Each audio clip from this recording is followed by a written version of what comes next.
Hello, my friends. How are you doing today? I hope you all are doing very well. In today's video, I wanted to take a minute to talk about something, get a video out to you as quick as I could. Um, and before I do, just a quick shout out to Blue Mandalorian. I found this on his Discord.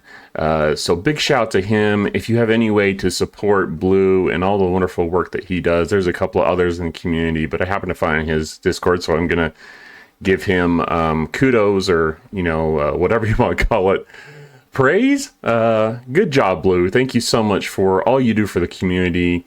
Blue's one of those. And I don't want to mention other names in case I forget some off the top of my head, but there's some people in the community that just, they dig into details and they are just fantastic at this game. And thank you. So thank you for all you do, Blue. New crew options. So this month, the Continuum hostels, they continue to plague some players, but we have some additional crew options I wanted to share with you that Blue Mandalorian has come up with. And I think depending upon kind of your strategy and how you want to deploy some of this, it may be helpful. I actually came up with some similar, I guess, options. But there's some good stuff here. So let's hop into it. Let's talk about it. Why? Because the players matter.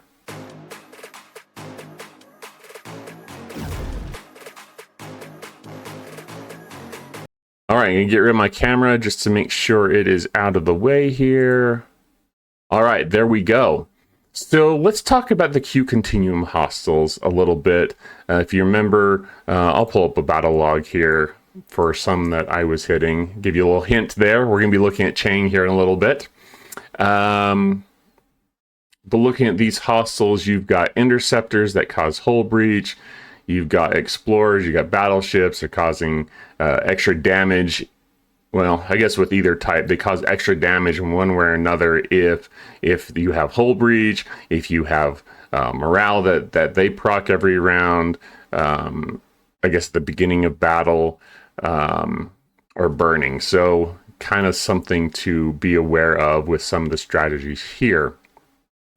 So that's what we're looking at. You get a lot more rewards if you are able to take out the hostels from their loot boxes. So you got 1,300 from that one. I claim the mega chest. In the system I'm hitting, I get 7,000 per. So higher level systems, that will go up. And so there's going to be a balance. Some people have told me from my last videos that they liked punching down and using a loot crew. If that works for you, great. I think there's going to be a balance between finding a high enough level system that you're getting good loot from each hostel that you're hitting, but actually be able to hit enough that it makes sense. And I uploaded a bunch of I think it was 4 new crews just to kind of add some more options, I guess I could say. Some more options to you all as far as which hostels or which crews you can use to take out these hostels. And I'll give you some of my viewpoints on those in a minute here. But I think some of them, with the system I was hitting anyways, it was like, okay, you can get a ton of loot, but you've got to take out like 700 of these. And I'm like, no way, ain't gonna happen. So you got to find a balance between how many hostels you're willing to hit and getting enough loot to either cover you for your day's turn-ins or stocking up for a few days turn-ins so you don't have to do this every single day.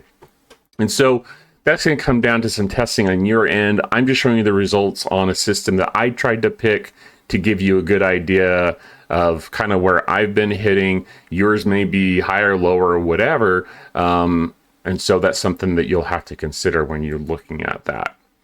So that's kind of the basis there. Let me show you the below deck crews. People like to see my below deck officers, which I think are great. Great things to talk about. Hugh, Paris, Chapel. Got pick Hugh just for some extra like healing of my ship. And these may not be the best, but I think some important ones that we'll talk about here a little bit today, especially is going to be Torres as an option. Even though I'm on an Explorer causing hull breach, when you cause hull breach, your criticals do extra damage.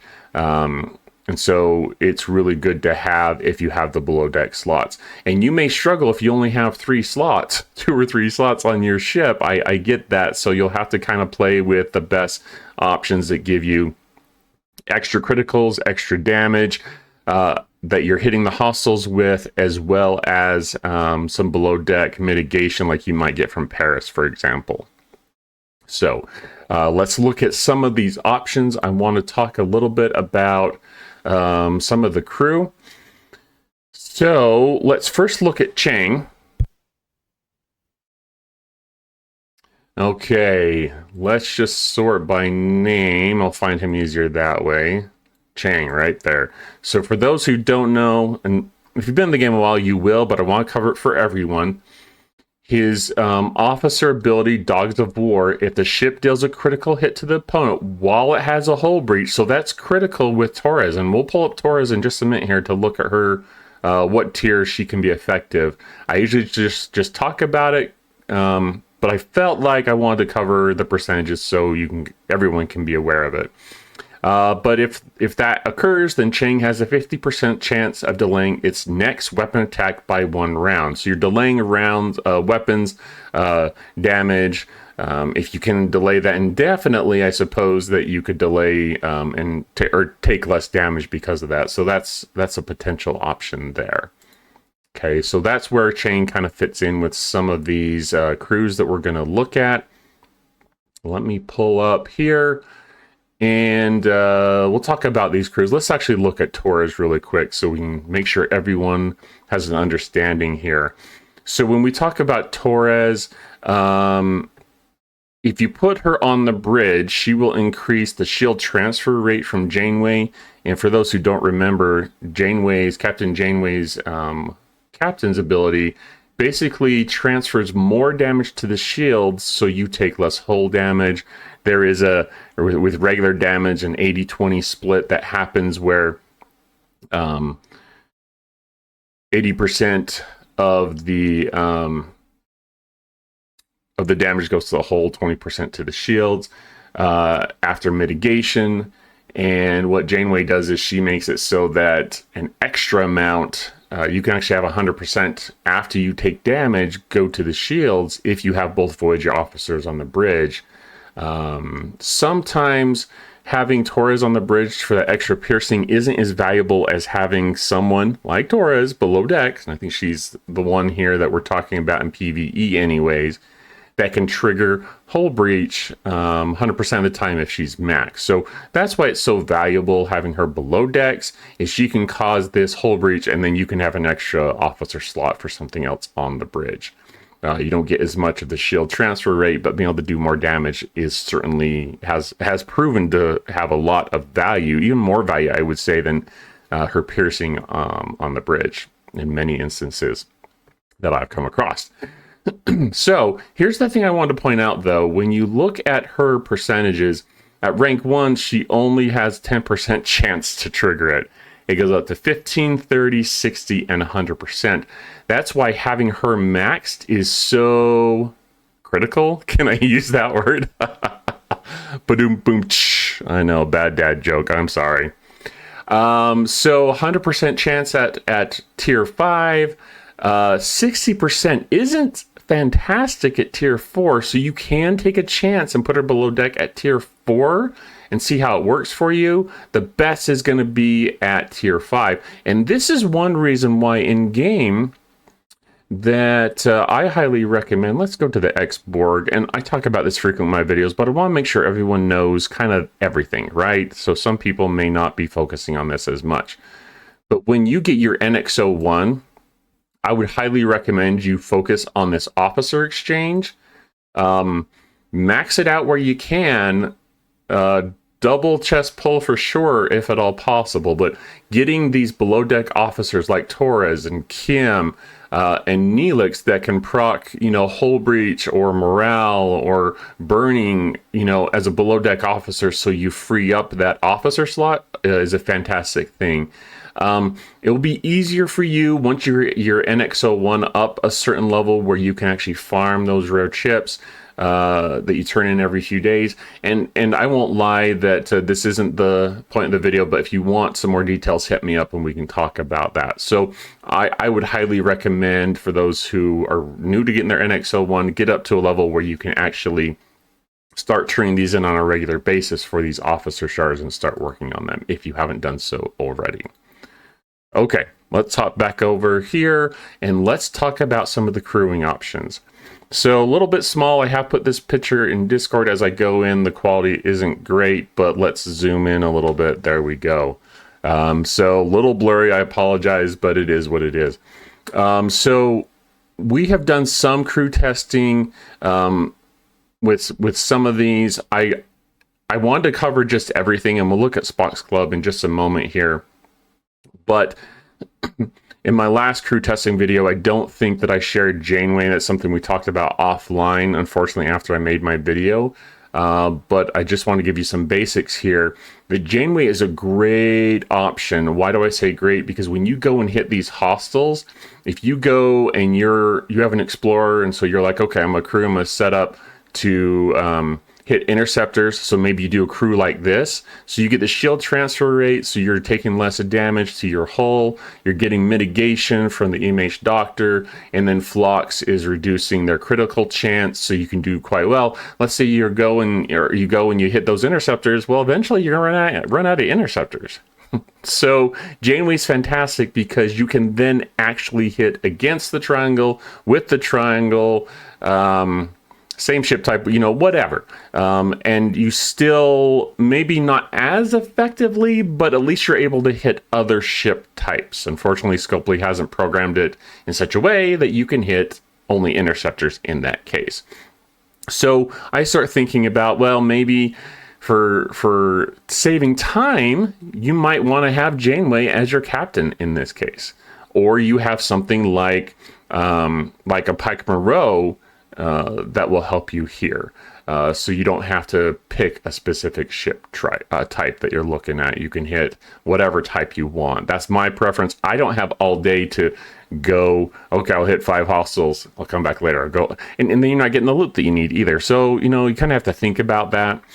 It's interesting. So with this one here, you're getting that shield transfer rate, you're getting the delayed shot, but once again, you need to have hull breach. So with some of these, it may not be as applicable to some people, but if you can cause hull breach, I think Chang ends up being a pretty fantastic officer. I also like having Moreau on the bridge. I think one of my favorites, and we'll look at this in a minute here, is something like this. Where you've got Janeway, you've got less enemy piercing, and you've got delayed shot from the opponent. So those are some of the basics here I think that I would cover. I will mention that this one was pretty interesting, where you have Pike Moreau E data, where you're doing a lot of isolytic damage. I did notice with the hostiles that they don't seem to have like any defenses against isolytic damage. So their isolytic defense is like nothing. And so you can actually do a lot more damage if you can pump up your isolytic damage that you are doing. Okay, so let's look at this. Let's look at some of the testing results. In my last video, once again, I did share, okay, let's look at some hostile crews. Let's look at Strange New Worlds with Pike and so forth. The last 4 that I added were on the side here, so we'll make sure we're scrolled all the way over, which we are. And we'll just kind of look at those. So it was interesting. It looks like the best crew that I have of these 4 that I put out here in Spock's Club is with Janeway, the Doctor, and E-Data. So once again, we're taking out like 700 some odd hostiles. It's the best crew here. It can get me 1 million loot apparently, but look, I have to take out like 700 of them, and I don't know that I'm going to be able to, unfortunately, have that many interceptors that are going to populate for me. So that's something to consider, but it's still the best crew. So for me, I might say to myself, okay, maybe I can go up a system and pop some interceptors there. Maybe you go through a couple systems and pop just interceptors. So there's kind of some things, depending upon your time, what you're willing to do, that you can look at. Chang crew was still pretty good. Didn't perform as well because we didn't have, I think, the extra isolytic damage, but still pretty good. I would need to test and see if replacing Moreau here would be a good option. It's interesting that we still got a decent amount of loot with Pac Moreau, Chang, or E-Data, but not quite as many hostiles that I was able to take out. And I think a lot of that has to do with Janeway shield transfer rate, so reducing how much damage we're actually taking and being able to take out even more hostiles. So those are some of the basics. Once again, when I do crew videos like this, I really like to share with you as much as I can about what are the basics, what do you need to think about when you're hitting hostiles. I think that you might even be able to consider seeing how high you can hit and what the loot looks like. Once again, hitting with the triangle, you may be able to take out some higher level hostiles, and in a shorter amount of time, you might be able to get the loot that you need rather than taking 20 or 30 minutes to hit a whole bunch of hostiles. You might be able to get just what you need and then be done. You know what I mean? So there's going to be a balance for everyone. I'd love to hear from you all. Have you tried any of these crews? Do any of these crews look interesting to you? As well as, how is it going for you? We've been hitting these hostiles for a little while now. Is it valuable to you, and is it something that you're working on?